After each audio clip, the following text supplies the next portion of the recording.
guys, welcome back to another lesson in the After Effects course from videoschoolonline.com.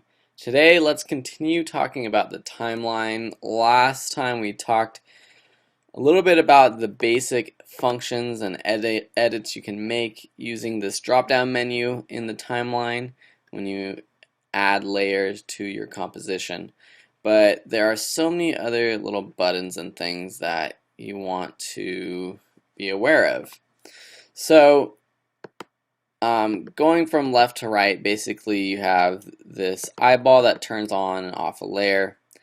This circle one, it solos a layer, so if you have a bunch of layers but you only want to pay attention to one, you can turn on the solo layer and solo layer.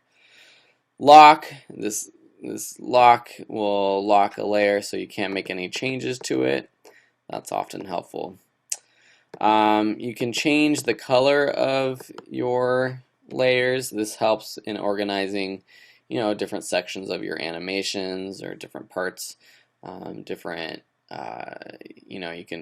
can organize, group all your photos into a group, all your text with colors, however you want to do that. You have your layer name. These next few ones I'm not going to talk about down here, but then you have a couple buttons over here. You have a blur function, a motion blur option that you can check on and off, and this turns on motion blur when you're animating, and this makes your animations look a little bit more natural. You have this 3D cube, and this turns your layer into a 3D layer, and we have a whole chapter about that.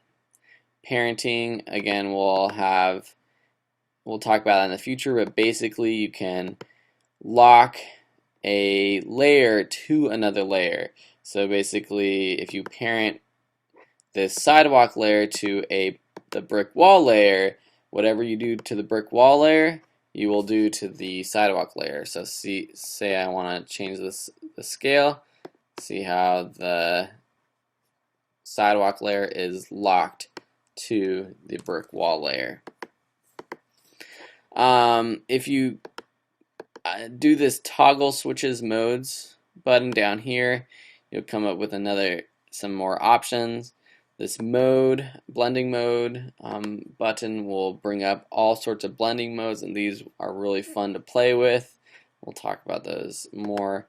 It's basically different ways that your layers blend with each other.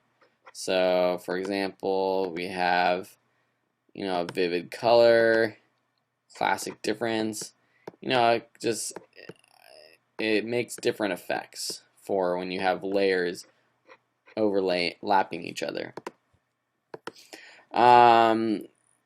This preserve underline transparency, these things are very advanced, so we'll do those in later lessons.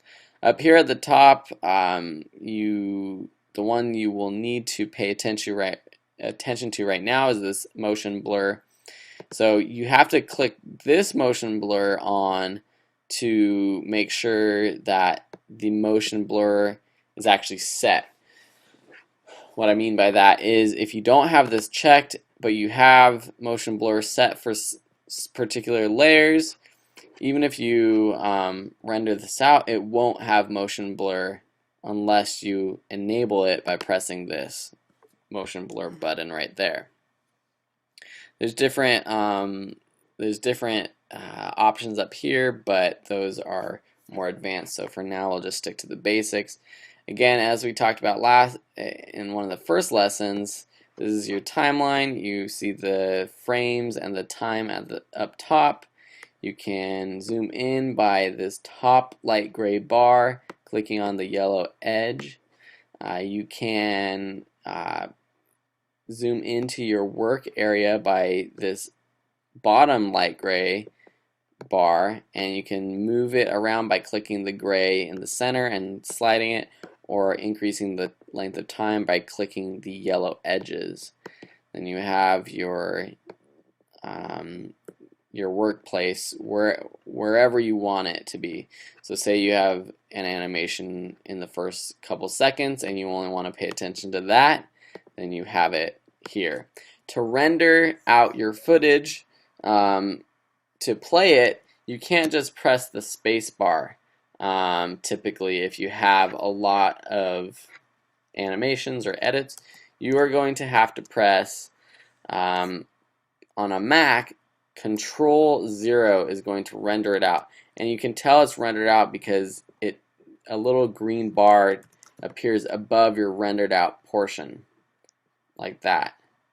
If you have a keyboard that has a number pad to the right side of your letters, you can press the 0 on the number pad to render out and play your footage. So again, just pressing spacebar, it might work, but typically you'll have to render it out by pressing Control 0 to actually play. So it's a lot different than your regular video editor, Adobe Premiere Pro, Final Cut, iMovie. It's not something where you just go press play, all the time. You don't just put your timer, your little line at 3 seconds, your marker at 3 seconds, and press play. You have to be very intentional about when you play and render it out, because it takes a lot of time and computer energy and memory to render out your footage and play it for you. And you'll get the hang of it as we move forward with actually starting to animate and do things in After Effects. These are still lessons just to get you prepared to start your projects, because After Effects is such a robust and confusing program at the start. But once you get the hang of it, you're going to love it, and you're going to be able to make some awesome stuff with it. So that's all I want to talk to you for now about the timeline. And finally, we're going to start getting into actually animating and doing what After Effects does in the next few lessons. So I hope you enjoyed this one, and if you have any questions, you can always contact me at videoschoolonline.com, or just message me through the course page or in the comments section. Thank you for watching, and I'll see you next time. Have a great one.